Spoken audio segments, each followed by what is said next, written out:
Thank you all very much. Admiral Kelly, Captain Card, officers and sailors of the USS Abraham Lincoln, my fellow Americans, major combat operations in Iraq have ended.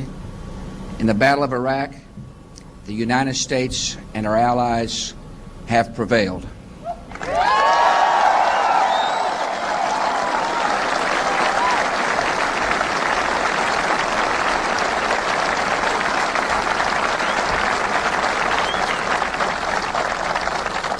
And now our coalition is engaged in securing and reconstructing that country. In this battle, we have fought for the cause of liberty and for the peace of the world. Our nation and our coalition are proud of this accomplishment. Yet it is you, members of the United States military, who achieved it. Your courage, your willingness to face danger for your country and for each other made this day possible. Because of you, our nation is more secure. Because of you, the tyrant has fallen and Iraq is free.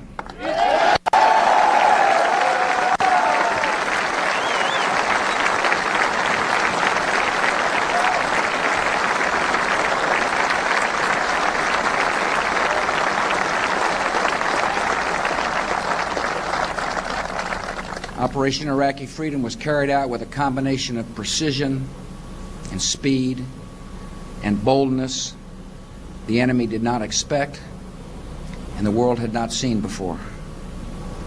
From distant bases or ships at sea, we sent planes and missiles that could destroy an enemy division or strike a single bunker. Marines and soldiers charged to Baghdad across 350 miles of hostile ground. In one of the swiftest advances of heavy arms in history, you have shown the world the skill and the might of the American Armed Forces. This nation thanks all the members of our coalition who joined in a noble cause. We thank the Armed Forces of the United Kingdom, Australia, and Poland, who shared in the hardships of war. We thank all the citizens of Iraq who welcomed our troops and joined in the liberation of their own country. And tonight, I have a special word for Secretary Rumsfeld, for General Franks, and for all the men and women who wear the uniform of the United States. America is grateful for a job well done.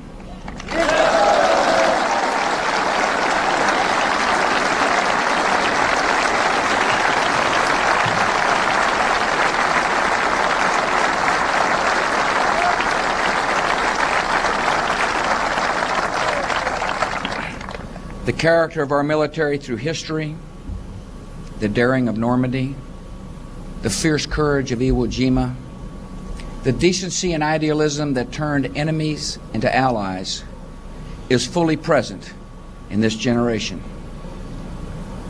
When Iraqi civilians looked into the faces of our servicemen and women, they saw strength and kindness and goodwill.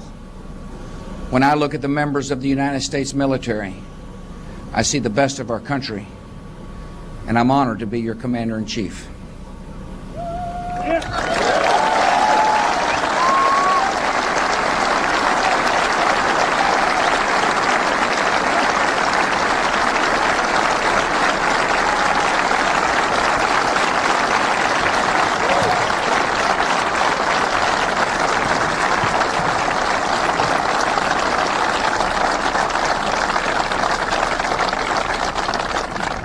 In the images of fallen statues, we have witnessed the arrival of a new era.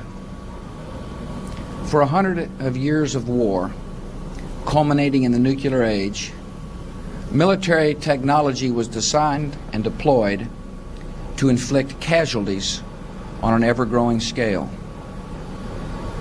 In defeating Nazi Germany and Imperial Japan, Allied forces destroyed entire cities, while enemy leaders who started the conflict were safe until the final days. Military power was used to end a regime by breaking a nation.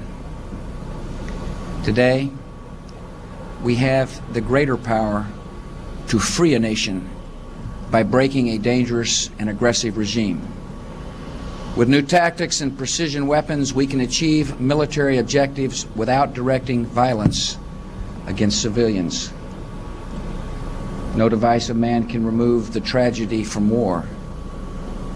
Yet it is a great advance when the guilty have far more to fear from war than the innocent.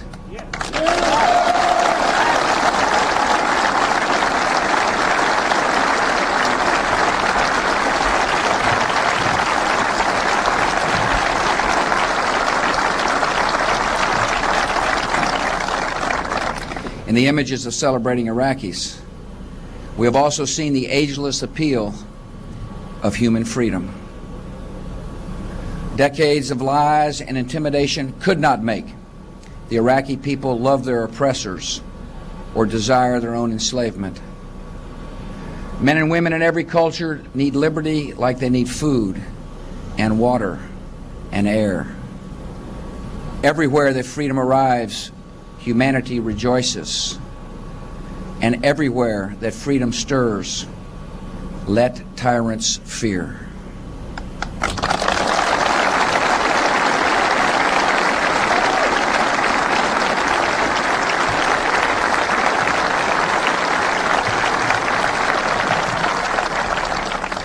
We have difficult work to do in Iraq. We're bringing order to parts of that country that remain dangerous. We're pursuing and finding leaders of the old regime who will be held to account for their crimes. We've begun the search for hidden chemical and biological weapons and already know of hundreds of sites that will be investigated. We're helping to rebuild Iraq, where the dictator built palaces for himself instead of hospitals and schools. And we will stand with the new leaders of Iraq as they establish a government of, by, and for the Iraqi people.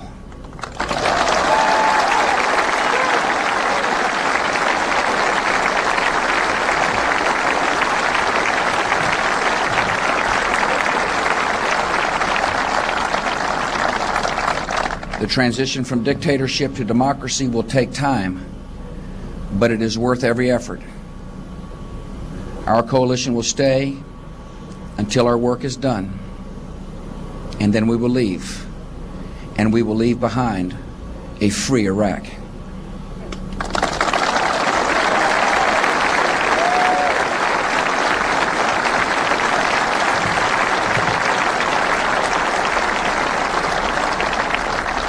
The Battle of Iraq is one victory in a war on terror that began on September the 11th, 2001, and still goes on. That terrible morning, 19 evil men, the shock troops of a hateful ideology, gave America and the civilized world a glimpse of their ambitions. They imagined, in the words of one terrorist, that September the 11th would be the beginning of the end of America. By seeking to turn our cities into killing fields, terrorists and their allies believed they could destroy this nation's resolve and force our retreat from the world. They have failed.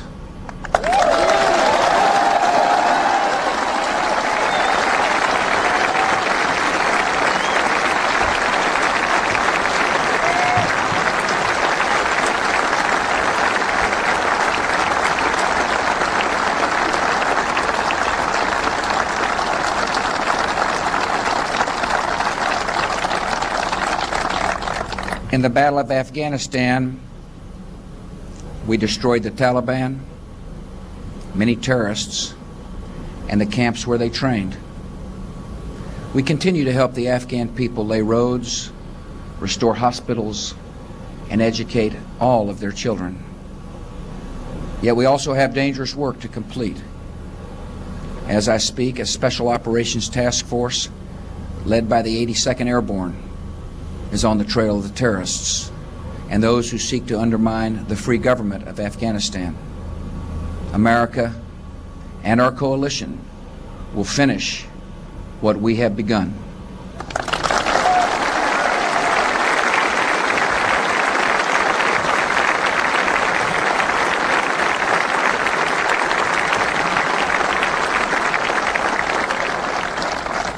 From Pakistan to the Philippines to the Horn of Africa, we are hunting down al-Qaeda killers. 19 months ago, I pledged that the terrorists would not escape the patient justice of the United States. And as of tonight, nearly one-half of al-Qaeda's senior operatives have been captured or killed.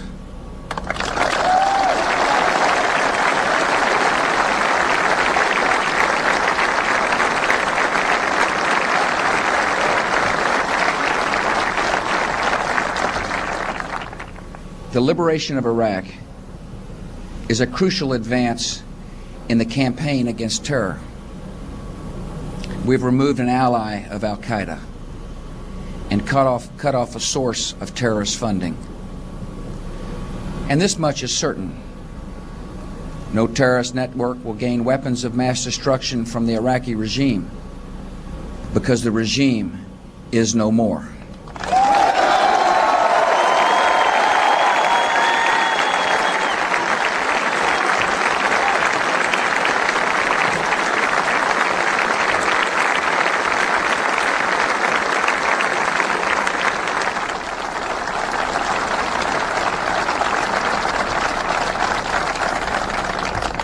In these 19 months that changed the world, our actions have been focused and deliberate and proportionate to the offense.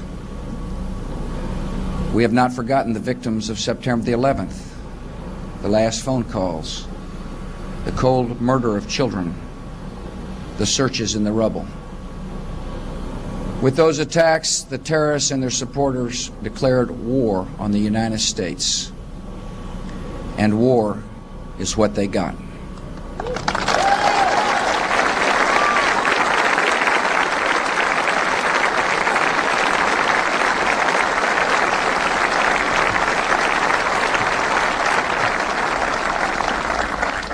Our war against terror is proceeding according to the principles that I have made clear to all. Any person involved in committing or planning terrorist attacks against the American people becomes an enemy of this country and a target of American justice.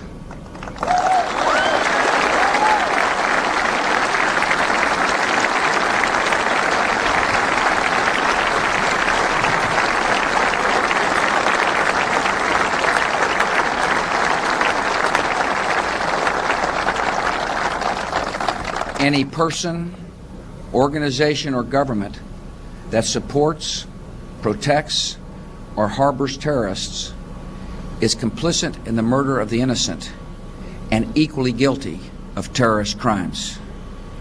Any outlaw regime that has ties to terrorist groups and seeks or possesses weapons of mass destruction is a grave danger to the civilized world and will be confronted.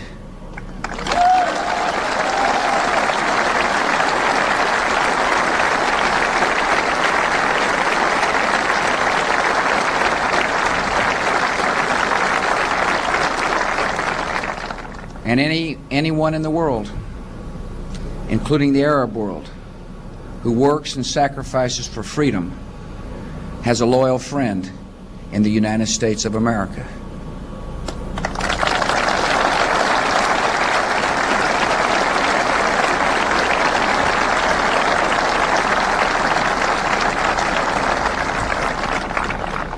Our commitment to liberty is America's tradition, declared at our founding, affirmed in Franklin Roosevelt's Four Freedoms, asserted in the Truman Doctrine and in Ronald Reagan's challenge to an evil empire.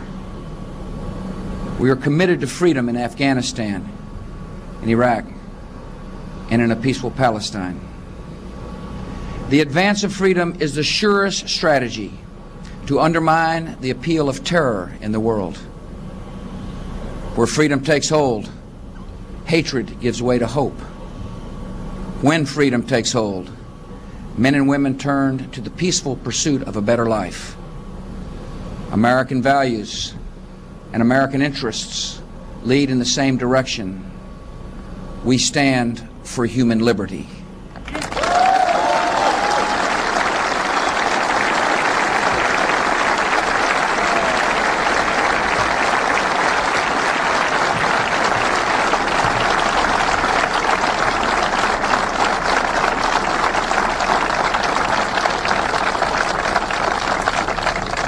The United States upholds these principles of security and freedom in many ways, with all the tools of diplomacy, law enforcement, intelligence, and finance. We are working with a broad coalition of nations that understand the threat and our shared responsibility to meet it. The use of force has been and remains our last resort. Yet all can know, friend and foe alike, that our nation has a mission. We will answer threats to our security, and we will defend the peace.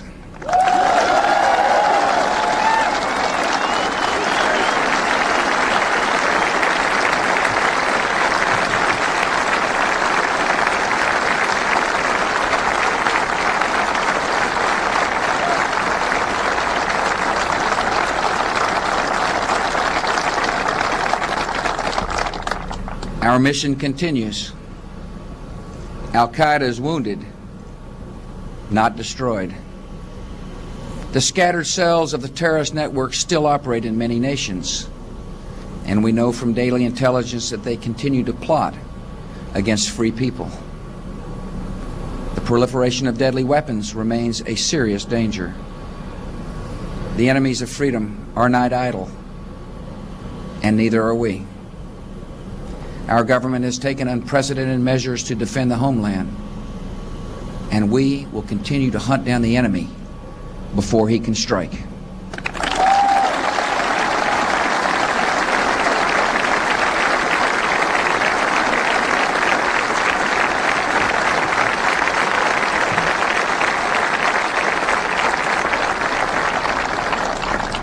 The war on terror is not over, yet it is not endless. We do not know the day of final victory, but we have seen the turning of the tide. No act of the terrorists will change our purpose, or weaken our resolve, or alter their fate. Their cause is lost. Free nations will press on to victory.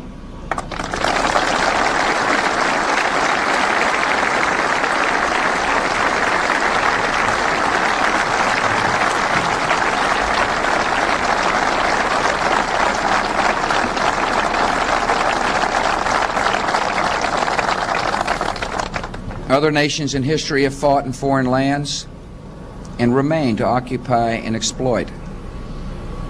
Americans, following a battle, want nothing more than to return home, and that is your direction tonight.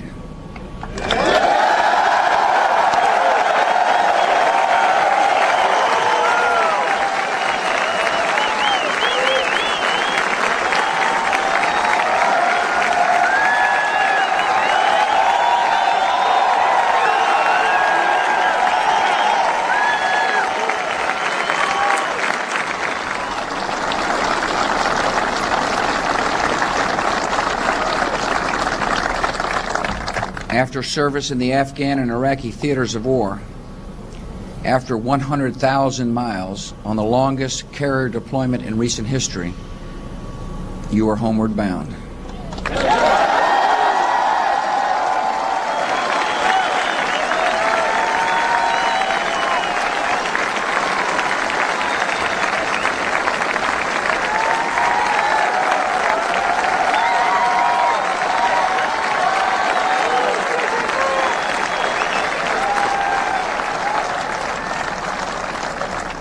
Some of you will see new family members for the first time. 150 babies were born while their fathers were on the Lincoln.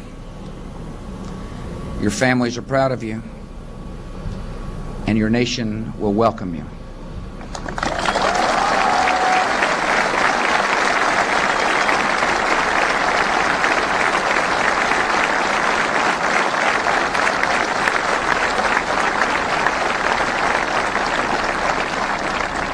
We are mindful as well that some good men and women are not making the journey home.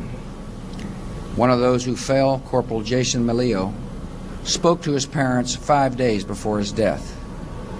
Jason's father said he called us from the center of Baghdad, not to brag, but to tell us he loved us.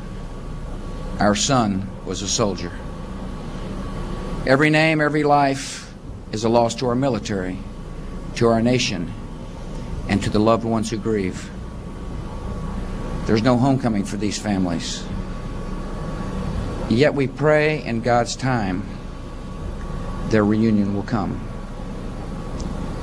Those we lost were last seen on duty. Their final act on this earth was to fight a great evil and bring liberty to others. All of you, all in this generation of our military, have taken up the highest calling of history. You are defending your country and protecting the innocent from harm. And wherever you go, you carry a message of hope, a message that is ancient and ever new. In the words of the prophet Isaiah, to the captives come out, and to those in darkness be free. Thank you for serving our country and our cause. May God bless you all, and may God continue to bless America.